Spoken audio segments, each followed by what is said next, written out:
తాప్సీ,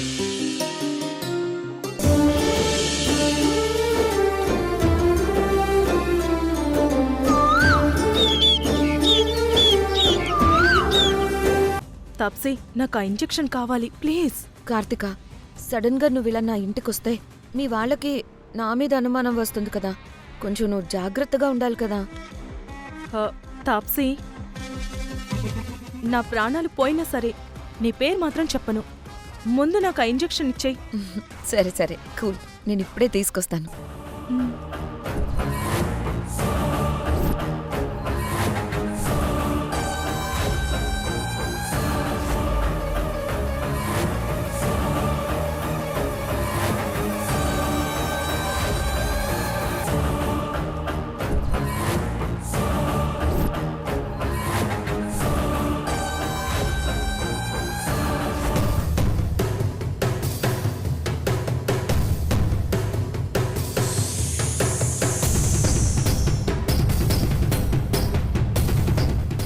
తాప్సీ,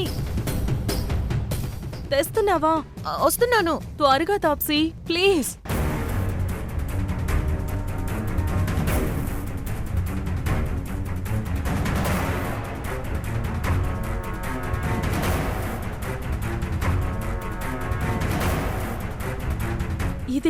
ఇదే నాకు కావాల్సింది. కంగారు పడుకో, నేను చేస్తాను కదా. కూల్.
ఈ డైరీ గురించి, చిరిగిపోయిన పేజీల గురించి ఖచ్చితంగా ధర్మతేజ గారికి తెలుసుంటుంది.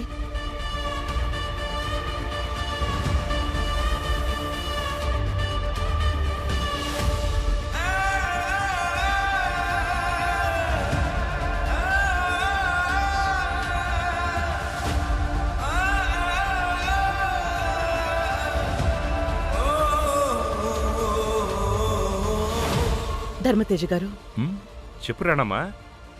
అంటే రాణమ్మా, వైద్యుడు మహేంద్ర మనిషిగా దుర్మార్గుడే కాని కొంచెం గొప్ప వైద్యుడే. దేవుడి సృష్టిలో అదే విచిత్రమండి. గొప్ప వాళ్లకే జయించలేని బలహీనతలుంటాయి. జయిస్తే మానవుడు దేవుడు, లేదంటే అలా జైలుకే. బాగా చెప్పావు రాణమ్మా. మహేంద్ర గారి వైద్యంలో నాకు నచ్చింది ఈ పెయింటింగ్ నేర్చుకోవడం మాత్రమే. ఇది మనసుకి ఎంత ఆహ్లాదంగా, ఉత్సాహంగా ఉంటుందో నేను చెప్పలేను రాణమ్మా. ఈ పెయింటింగ్ వేస్తుంటే నాకు గతమంతా గుర్తుకొచ్చినట్టుగా అనిపిస్తోంది.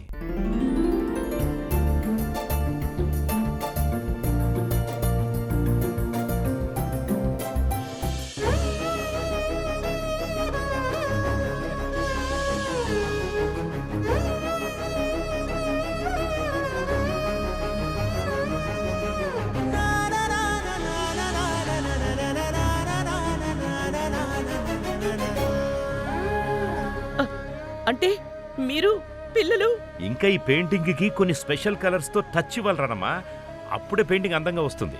ధర్మతేజ గారు, ఈ పెయింటింగ్ మీరు ఊహించేశారా లేదా గతం గుర్తు చేసుకునేశారా? రానమ్మ, ఏమైంది నీకు? ఎందుకంత ఎక్సైట్ అవుతున్నావు? నా సంగతి వదిలేయండి, ముందు మీరు సమాధానం చెప్పండి ధర్మతేజ గారు. పెయింటింగ్ ఎలా ఉందో చెప్తావనుకుంటే నువ్వు గతం గురించి అడుగుతావేంటి రానమ్మా? అది సరేనండి, ఈ పెయింటింగ్ వేయడంలో మీ ఉద్దేశం ఏంటి? అసలు ఈ పెయింటింగ్ ద్వారా మీరేం చెప్పదలుచుకున్నారు ధర్మతేజ గారు? ఈ పెయింటింగ్ ప్రకారం 3 పిల్లలను ఒక తండ్రి అమ్మ అనాథాశ్రమంలో చేర్పిస్తున్నాడు. ఏ తండ్రైనా తన కన్న పిల్లల్ని అనాథాశ్రమంలో ఎందుకు జాయిన్ చేస్తాడు ధర్మతేజ గారు?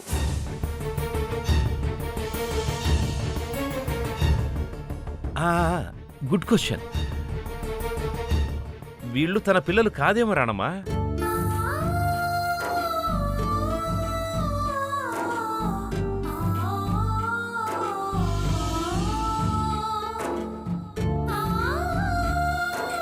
ఆ 3 పిల్లలు అనాథలు కావచ్చు, ఆ తండ్రికి దొరికిండొచ్చేమో.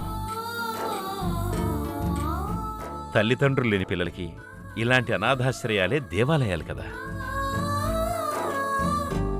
అందుకే ఆ వ్యక్తి వాళ్ళని అనాథాశ్రమంలో జాయిన్ చేయించడానికి తీసుకెళ్ళుంటాడు. సరే, ఈ పెయింటింగ్ లో జరిగినట్టుగా మీ జీవితంలో ఎప్పుడైనా జరిగిందా? అంటే మీకెప్పుడైనా పిల్లలు దొరికారా?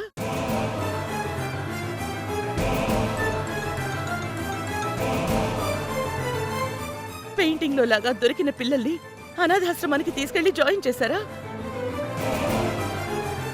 గుర్తు తెచ్చుకోండి, మీ జీవితంలో ఏదైనా జరిగితేనే కదా మీరు ఇలా పెయింటింగ్ వేస్తారు. ఆలోచించండి.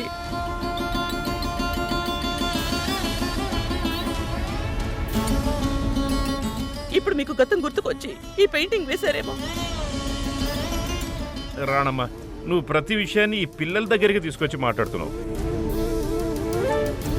నువ్వు పిల్లల గురించి మాట్లాడుతుంటే నాకు తల తిరిగినట్టు అవుతోంది.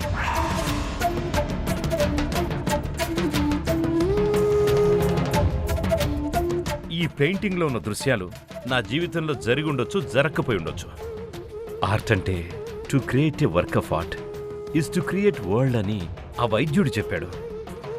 ఇదొక రంగుల ప్రపంచాన్ని సృష్టించడం అంతే తప్ప గతాన్ని ముడివేయడం కాదు, గతాన్ని తవ్వుకోవడం కాదు రానమ్మా. అసలు మీరు ఈ ఆర్ట్ నేర్చుకున్నదే గతాన్ని అంటే నా ఉద్దేశం గతాన్ని గుర్తు చేసుకోవడం కోసం ధర్మతేజ గారు.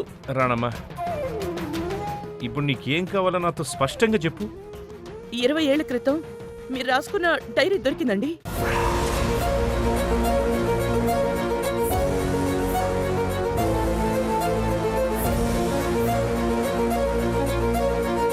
ఈ డైరీలో మీరు రాసిన ప్రకారం 3 పిల్లలు మీకు అంతర్వేది నదిలో దొరికారని రాశారు. తర్వాత పిల్లల్ని పోలీస్ స్టేషన్ కి తీసుకెళ్లారు. అప్పుడు ఆ ఎస్ఐ ఏమన్నారు? డైరీ మొత్తం చదివితే నీకే తెలిసిపోతుంది కదా రానమ్మా.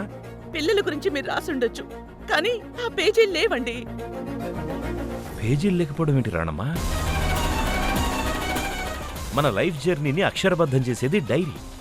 అలాంటి డైరీలోని పేజీల్ని నేనైతే చించను కదా. కరెక్టే, కానీ ఎలా మిస్ అయ్యాయండి? సరే, మీరు రాసింది ఒకసారి మీరు చదివితే మీకేమైనా గుర్తుకొస్తుందేమో. చదవండి ధర్మతేజ గారు.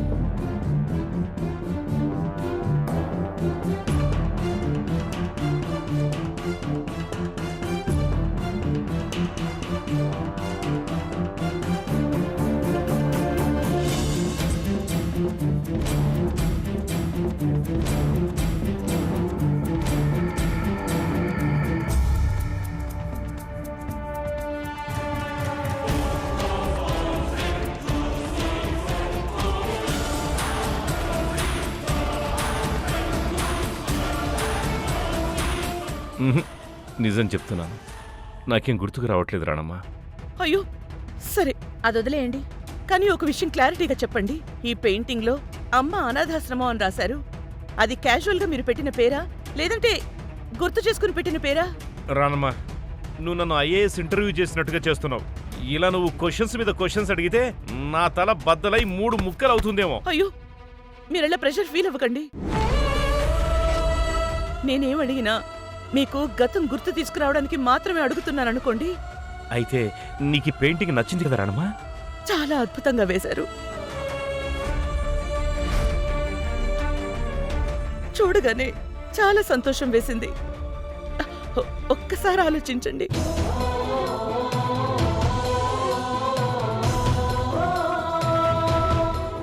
డైరీ, ఈ పెయింటింగ్ చూశాక నా పిల్లల రహస్యం ధర్మతేజ గారికి తెలుసు, కానీ ఆయనకి గుర్తు లేదు.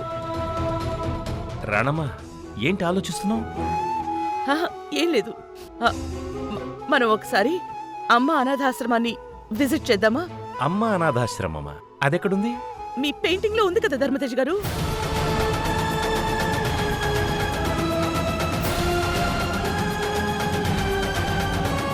పెయింటింగ్ లో ఉంది రాణమ్మ. నిజంగా ఎలా ఉంటుంది చెప్పు? నేను చూపిస్తాను, మీరు నా వెంట రండి ప్లీజ్. ధర్మతేజ గారు సరే, వస్తానులే, పద. రండి.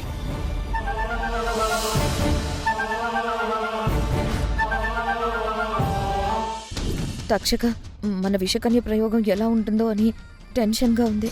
పగా ప్రతీకారాల ఆలోచనలు నిన్ను ఉక్కిరిబిక్కిరి చేస్తున్నాయి. అందుకే ఇంతగా ఆందోళన పడుతున్నావు. మన విషకన్య ప్రయోగం పూర్తయ్యే వరకు ఆ రాణమ్మకి తెలియకూడదు. గరుడ రేఖలున్న రాణమ్మ మన ప్రయోగాన్ని మట్టిపాలు చేస్తుందని ఆలోచిస్తున్నాను తక్షక. ముందు విషకన్యగా కార్తీక ఏ దశలో ఉందో మనం అనుకున్నట్టుగా పరీక్ష చేసి కనుక్కోవాలి తామసి.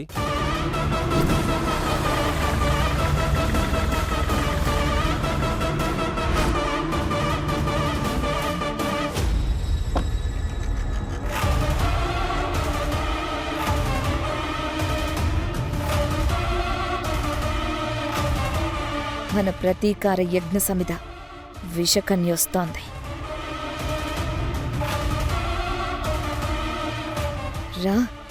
రావే నా విషకన్య బలికోన.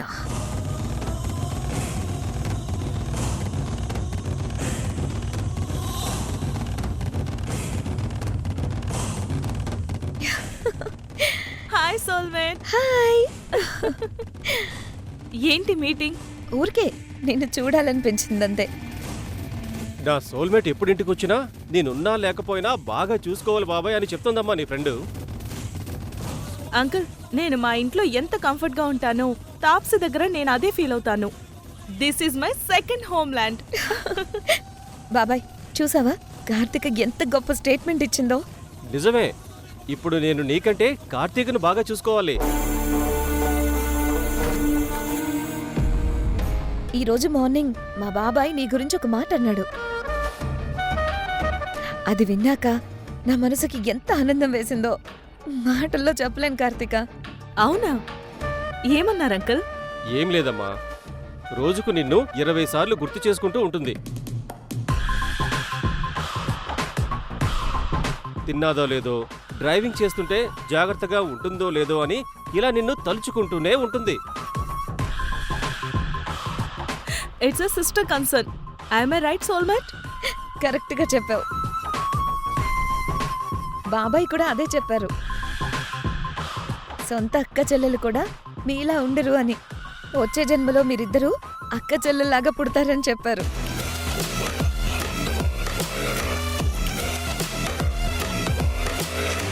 Love you. మీరు మాట్లాడుతూ ఉండండి, నేను ఫ్రూట్స్ తీసుకొస్తాను. హా. రా కూర్చో.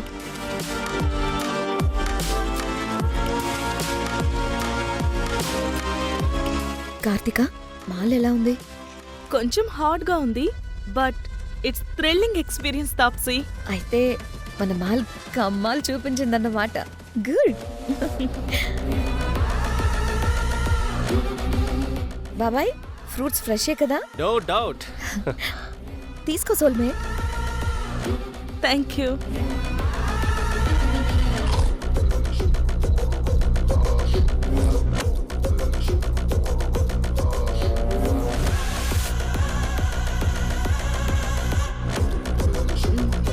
ఓ మై గాడ్, ఇంత స్వీట్ గా ఉందేంటి?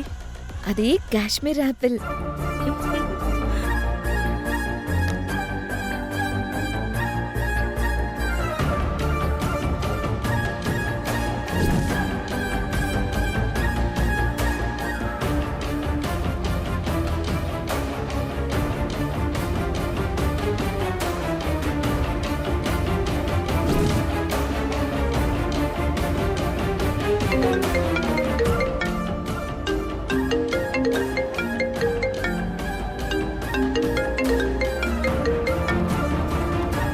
హలో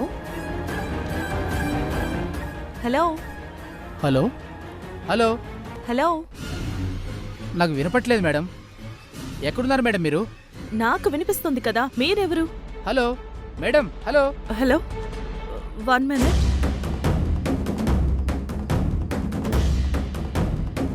హలో హలో, ఎవరండి మీరు?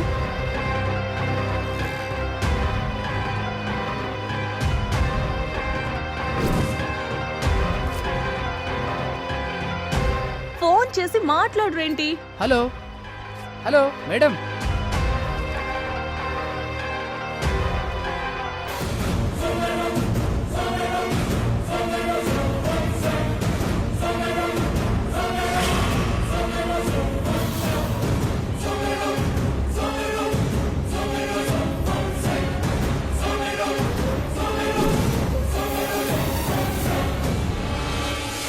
వినిపిస్తుందండి. ఎవరండి మీరు? నాకు వినిపిస్తుందండి. మీరెవరో చెప్పండి. యాపిల్ కొంతవరకు నీలంగా మారిందంటే కార్తీక విషకన్యగా మొదటి దశలోకి వచ్చింది.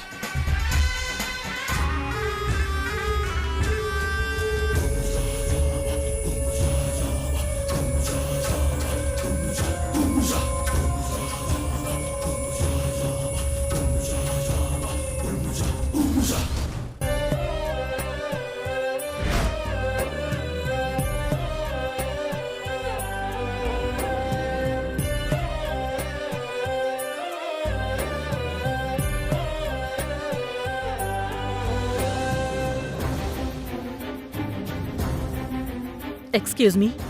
ఎవరు కావాలండి? నమస్తే అండి. అమ్మ అనాథాశ్రమం మేనేజర్ని కలవాలని వచ్చాం. నేనే మేనేజర్ని. మీకేం కావాలో చెప్పండి. ఒక్క నిమిషం అండి. ఈయన పేరు ధర్మతేజ గారు. నమస్తే. 20 సంవత్సరాల క్రితం ఈ ఫోటోలో ఉన్న పిల్లల్ని అమ్మ అనాథాశ్రమానికి తీసుకొచ్చి వదిలేరు. ఆ పిల్లల గురించి ఇన్ఫర్మేషన్ కోసం వచ్చాం. అయ్యో సారీ అమ్మా. ఈ ఆశ్రమం పెట్టి 10 సంవత్సరాలే అయ్యింది.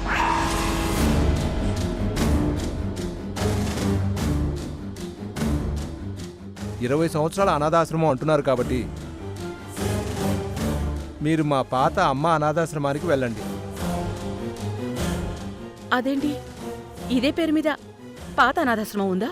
అవునమ్మా, అక్కడికి వెళ్ళి ఎంక్వైరీ చేయండి. ఇదిగోండి అడ్రస్. థ్యాంక్స్ అండి. వెళ్ళండి. ఉంటాం. మంచిది. పదరాణమ్మ.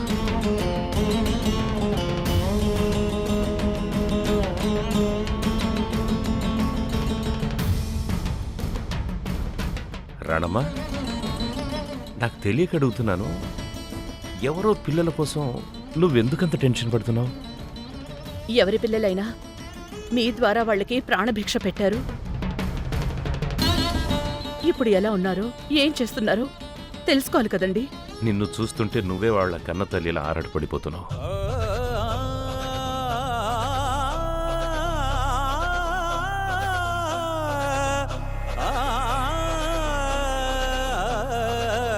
వాళ్ళు నా పిల్లలేనని గొంతు చించుకుని ఏడవాలనుంది. కానీ ఆ దేవుడు నా నోటికి సంకెళ్ళు వేసేశాడు. రాణమ్మా, పిల్లలంటే నీకెందుకంత ప్రాణం? అయినా నాకు గతం గుర్తుకొచ్చాక నీకని చెప్తాను కదా. ఈ పిల్లల వెతుకులాటలో మీకు గతం గుర్తుకొచ్చే అవకాశం ఉండొచ్చు కదా ధర్మతేజ గారు. ఏమైనా అమ్మ అంటే హద్దుల్లేని ప్రేమని నిరూపిస్తున్నావు. నువ్వేం చెప్తే అది. పద.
ఎంతగా అడిగినా చెప్పలేదు.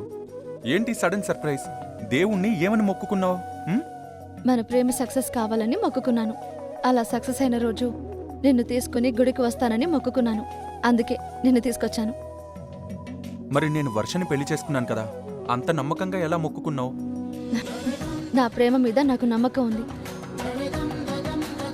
ఆ నమ్మకమే నా ప్రేమను గెలిపించింది. అందుకే నా మొక్కు తీర్చుకుని దేవుడికి కృతజ్ఞతలు చెప్దామని వచ్చాను.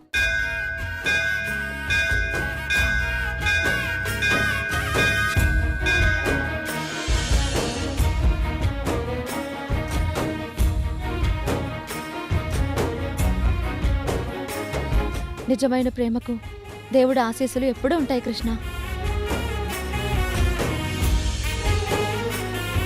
నిజమే ప్రియా, అది ప్రూవ్ అయింది. మీరు రాణమ్మని పెళ్లి చేసుకున్నారా? మీకు రాణమ్మకు పెద్దలు కుదిర్చిన పెళ్ళేనా? అసలు రాణమ్మ మీ భార్యేనా? నా భార్యను పట్టుకుని మీ భార్యనా అని ఎలా అడుగుతున్నారు? మీ ఇద్దరి జాతకాలు చూసిన తర్వాత ఏ పండితుడు కూడా మీ ఇద్దరికి పెళ్లి చెయ్యడు. ఒక్క విషయం మాత్రం ఖచ్చితంగా చెప్తాను, ఆ రాణమ్మ మీ భార్య కాదు.